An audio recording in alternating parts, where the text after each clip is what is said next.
Hey, how you guys doing? My name is Amanda, as in who's that? A man, duh. And I'm here to hopefully make it as your future wingman, duh. I got a bachelor's degree in the fine arts and a master's in the art of pickup, and I'm here to turn you fine ASS simps into forever freaking pimps. Let's go, but through the power of healing, not through the power of pickup. Because I am no longer pickup pilled, red pilled, or black pilled. I'm just healing pilled. And anyways, I actually left off last week's video starting a tarot reading, but we got interrupted by some noise. So I kind of wanted just to finish off that reading, see what the cards got in store for us today. I really suggest you guys check out the last video because I'm going to be talking about like the comment, just love yourself, bro, right?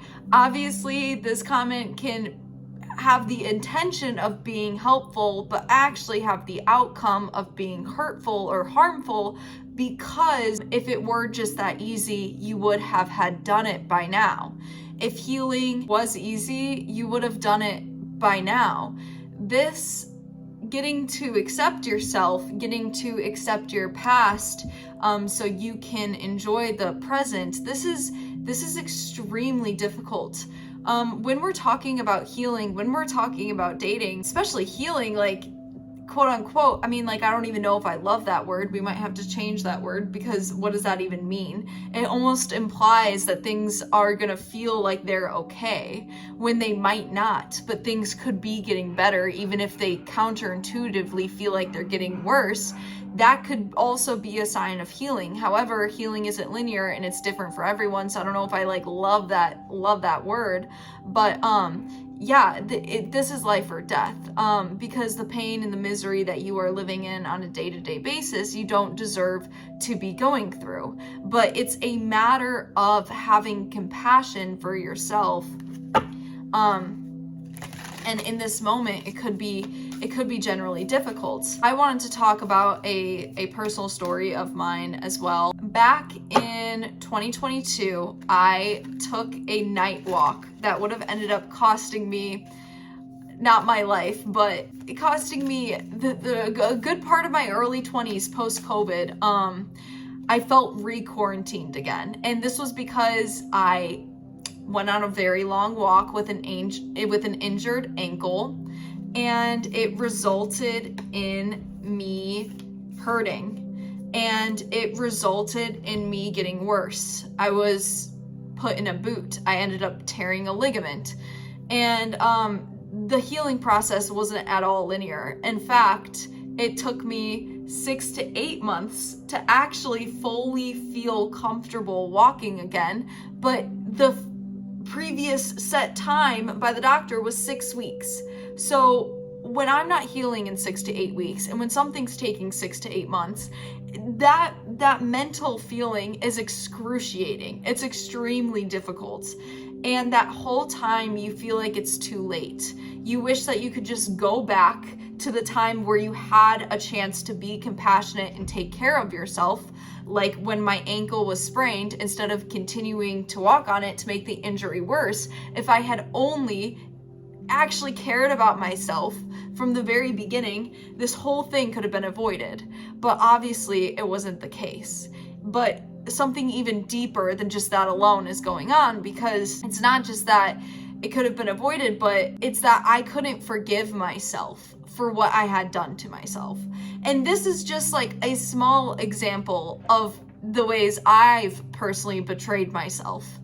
We are set up in a society that is programming us. Like, this is the matrix. This is the true matrix that Andrew Tate is talking about. But the true matrix is we're set in a society where we're not meant to love ourselves or each other. We're meant to achieve. We're meant to be the greatest. We're not taught how to be loved for being average in the Western society. And a lot of us are suffering because a lot of us are thinking that our existences are inadequate.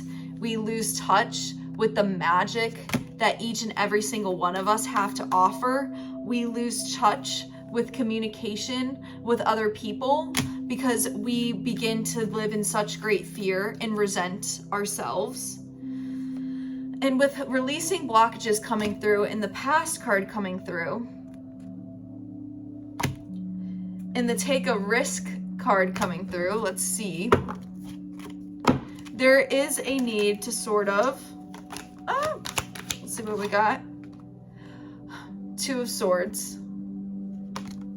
There's a need to look at your past is what's coming through. There's a need to look at your past because there's gonna be parts of you that has certain defense mechanisms whenever you try to move forward. Maybe you're caught in this healing sort of cycle where like 1 minute you feel healed, you feel rested, then another minute your head is in the clouds, and then the next minute you're lacking clarity and you're lacking self-respect and this kind of thing. And it's like this cycle that you can't seem to get out of.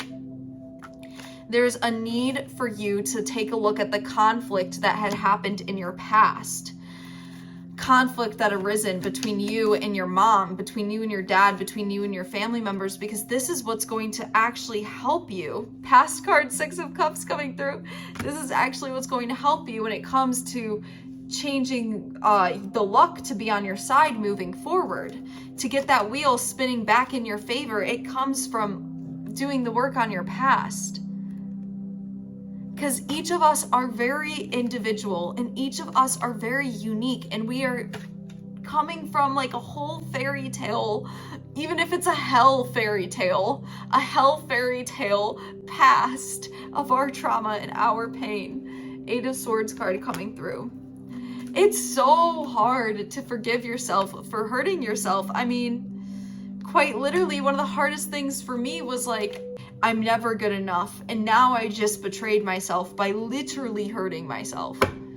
And it's taken me years, and I'm still healing every single day, right? Like, a lot of people like to pretend, oh, everything's just perfect. I'm healing through this YouTube channel. You guys should know that. Okay, one last card. Sorry, this video is kind of a freaking mess. Oh, Truth and Abundance coming out. As you guys become more self-aware of the truth of your past and the truth of your pain, you'll start to see that you are just as worthy and as capable of love as everyone else. Because we're all hurt, we're all jaded, and we're all not perfect. And we're all chasing an image of looking perfect to make ourselves forget that we're actually not. And it's okay to not be perfect. But yep, past card, the past. Take a look at your past. It's important, boys, especially for dating. Your past is gonna come out in all types of ways. I'm just gonna leave it right there for right now. Give a like on this video, subscribe. I will see you guys in the next video. Bye, all.